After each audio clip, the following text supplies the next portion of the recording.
Hey everyone, it's Mark here and welcome to another episode of Money with Mark, where I help regular people just like you become financially independent and be wealthy for life. So I'm very excited about this episode because I did something that's maybe a little bit nutty. So a couple weekends ago, I went touring around Nova Scotia, which is the province that I live in. And in the fall, it's one of the best times of year to see humpback whales in the Atlantic Ocean.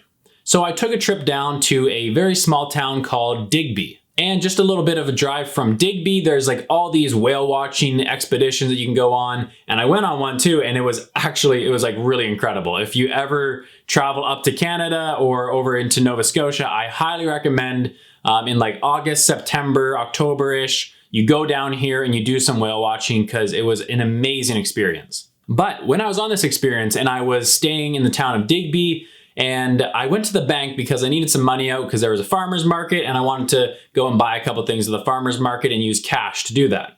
So I went into this bank and I found this, which this, if you can see it, I'm not sure if you can see it, but it's a bunch of bank receipts. And so there was like probably about maybe like 100 of these bank receipts that were on the ground of this bank, which was Scotiabank.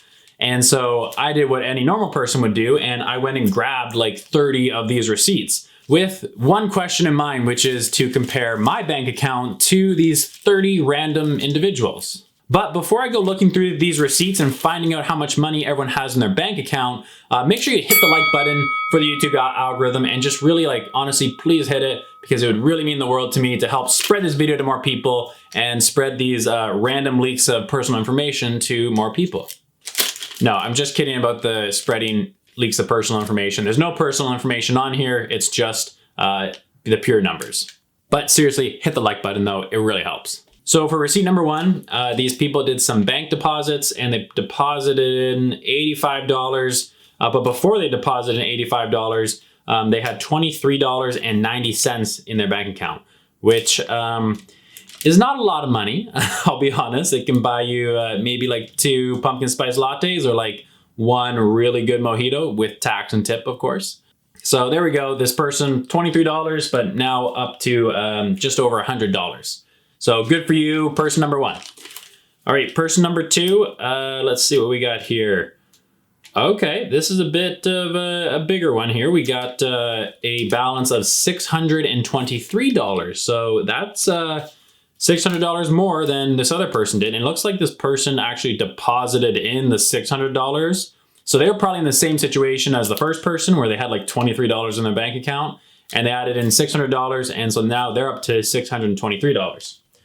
Okay, person number three, we've got a withdrawal of $300 and their remaining balance is $572. So this person had about $800-ish in their bank account and they're left with $572.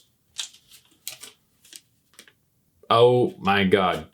Jeez. Okay, this is a big one. I'm gonna actually leave this one for last.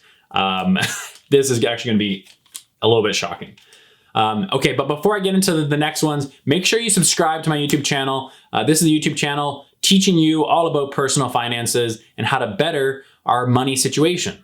So if that sounds like something that you'd like to learn more about, please hit the subscribe button and get more videos from me. Okay, so we got 2 more here before the big guy.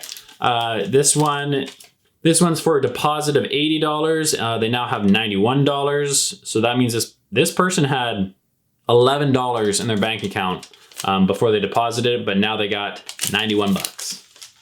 Okay, and second last person, they did a withdrawal of $100 and they're left with $300. So this person had about 400 bucks. So most of these, all of these are roughly the same. The lower end of things is like under the $100 range, but then most people seem to be around the like $500 to like $900-ish of a balance in their bank account, which is actually approximately what mine tends to be like too. This is the doozy of an account here. So this person took a withdrawal out. They took a withdrawal of $200 and their remaining balance is $29,000 113. I'm dead serious. Like, I don't know if you can read that, but $29,000 is left in their bank account after this withdrawal. This is insane. And this is like a huge amount of money to have in your bank account. But let's dive into all these a little bit right now, and let's really understand what these mean, because everything that I've gone through in this video is not really indicative of how wealthy these individuals are. Yeah, sure, the person with $30,000 in their bank account seems like they're really rich, and they very well might be.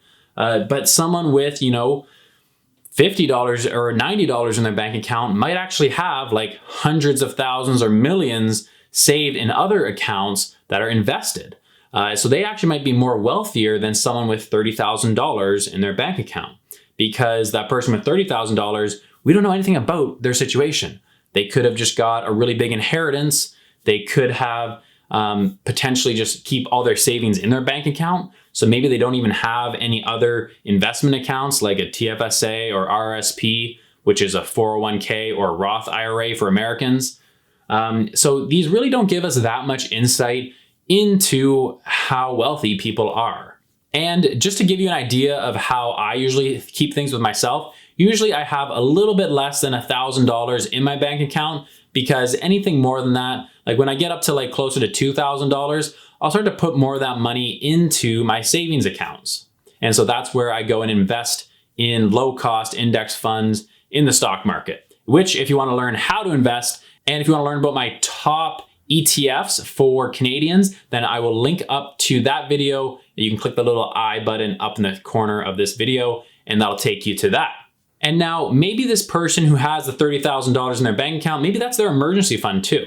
I personally keep my emergency fund in a savings account with a high interest on it. And I keep about $15,000 in there just for an emergency. And so maybe this person with the $30,000 actually has that in case, their car breaks down and they need an extra $2,000, or if they lose their job and need to make mortgage payments for the next 6 months. So when it comes to your bank accounts, what I recommend doing is probably keeping a good enough buffer in your regular checkings account to pay off your credit cards every month. But then besides that, I would want to be moving a lot of your funds into a high interest savings account to just store your money in there that has about 3 to 6 months of living expenses for you. So for myself personally, I keep about $15,000 in a high interest savings account. That's my emergency fund, and I don't touch it, and I just leave it. I never take withdrawals from that account.